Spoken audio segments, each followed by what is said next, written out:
আসসালামু আলাইকুম রহমতুল্লাহি বরকাতু।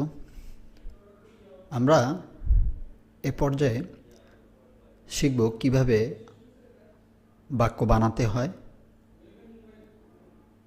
ইনশাল্লাহ আস্তে আস্তে করে আমরা অনেক দূরে এসে পড়েছি। কিছু বিষয় ছাড়া আমরা অনেক কিছু শিখে ফেলেছি। তো এখন আমরা সেন্টেন্স মেকিংয়ের দিকে গুরুত্ব আরোপ করব। তো চলুন শুরু করি। ওয়াও জবর ওয়া, লাম জবর লা, ওয়ালা। কফ দাল জবর কদ, কফ দাল জবর কদ, ওয়ালা কদ, ওয়ালা কদ। আমার সাথে সাথে পড়বেন। ইয়া সিন জবর ইয়াস, সিন র জবর সর, সর। ইয়াসসর, ইয়াসসর। ওয়ালা কদ ইয়াসসর। খুব সহজেই আমরা অর্ধেক বাক্য পড়ে ফেলেছি। ওয়ালা কদ ইয়াসসর। নুন লাম জবর নাল, নুন লাম জবর নাল, ইয়াসসর নাল। অফ র পেশ উর, আলিফ খারা জবর আ, উর আ। পিছন থেকে পড়বেন। ইয়াসসর নাল উর আ, নুন জবর না, উর আ না। প্রথম থেকে পড়বেন। ওয়ালা কদ ইয়াসসর নাল উর আনা। আবার বলছি, ওয়ালা কদ ইয়াসসর নাল উর আনা। এখন এই যে গোলটা দেখতে পাচ্ছেন, এটার মানে হচ্ছে কোরআন শরীফে এর মানে হচ্ছে ওয়াকফ, অর্থাৎ আপনাকে থামতে হবে। শেষের হরফটা আপনাকে হজফ করতে হবে, অর্থাৎ থেমে পড়তে হবে।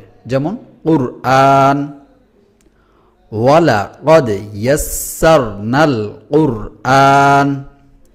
এখানে আল্লাহ তাআলা বলছেন যে আমি কোরআনকে সহজ করে দিয়েছি।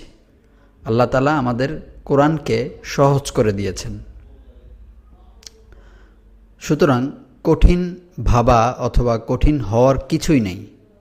আমার সাথে সাথে আবার পড়বেন। ওয়ালা কদ ইয়াসসারনাল কুরআন, ওয়ালা কদ ইয়াসসারনাল কুরআন।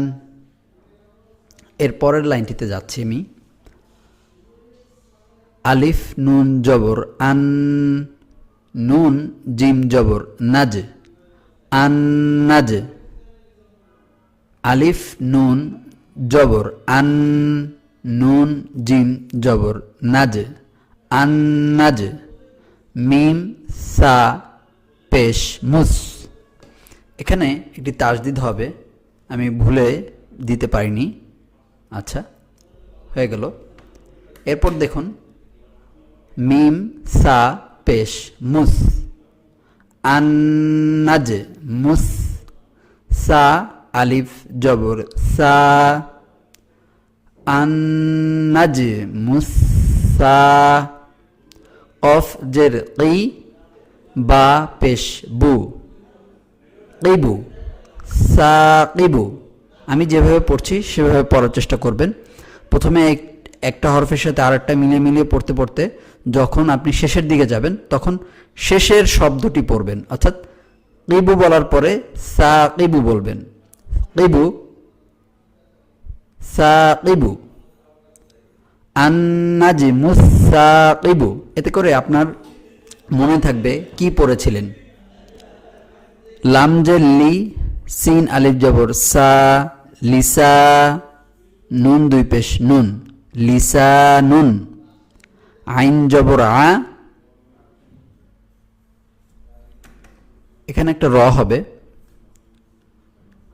র জবর র, আর, আইন জবর আ, র জবর র, আর, বা ইয়া জের বি, আমার সাথে সাথে বলবেন বি, আরবি, ইয়া দুই পেশ ইউন, আরবিয়ুন, আরবিয়ুন, মিম পেশ মু, বা ইয়াজের বি, মুবি, নুন দুই পেশ নুন, মুবিনুন, আরবিয়ুন, মুবিনুন, লিসানুন আরবিয়ুন মুবিনুন, লাম জের লি, ইয়া আইন জবর ইয়া, লিয়া, বা পেশ বু, লিয়া বু, দাল লাম পেশ দুল, লিয়া বুদুল, লাম খারা জবর ল, লিয়া বুদুল ল, হা জবর হা, লিয়া বুদুল লহা।